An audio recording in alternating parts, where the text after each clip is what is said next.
तो आज मैं जा रही थी मूवी देखने तेरी बातों में ऐसा उलझा जिया। तो मेरी थ्रेडिंग करवाने वाली थी, तो सबसे पहले मैं गई सैलून और अपनी थ्रेडिंग कराई।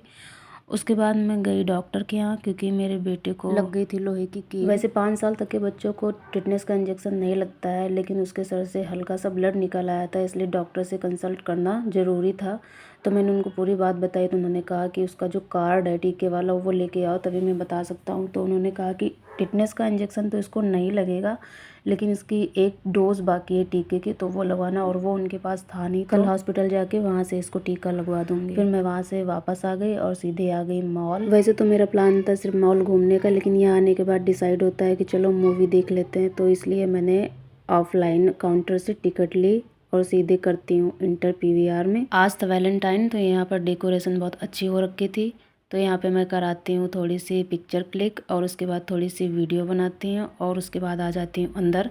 और इसके बाद यहाँ देखिए मेरे बेटों को कैसे यहाँ पे नाचोस खा रहा है और कॉफ़ी पी रहा है। तो मुझे लगी थी काफ़ी तेज़ भूख, क्योंकि मैं जल्दबाजी में खा के नहीं आई थी, क्योंकि डॉक्टर के पास भी जाना ज़रूरी था।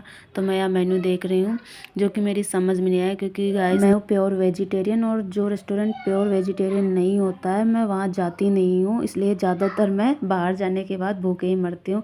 और यहाँ पे लगी थी मुझे बहुत ज़्यादा भूख, मेरे पेट में हो रही थी गुड़गुड़, और भूख बर्दाश्त नहीं हो रही थी।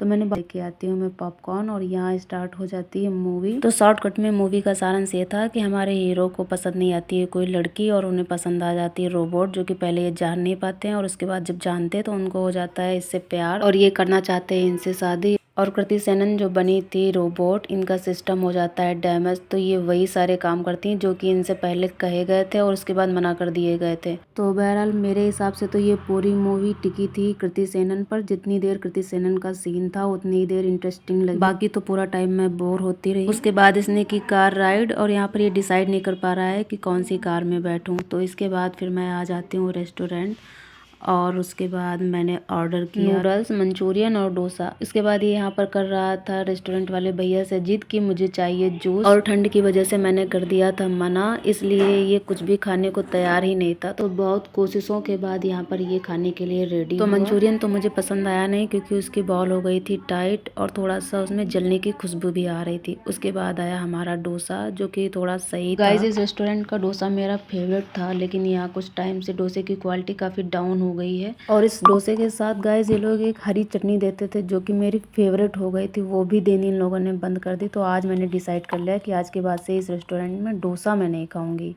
तो यहाँ हो जाता है हमारा खाना फिनिश।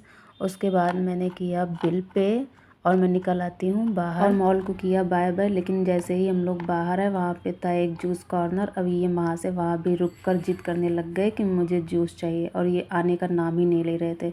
तो थोड़ा लेट हो गया था, इसलिए जूस वाले भैया ने दुकान जो है अपनी ऑफ कर रहे थे।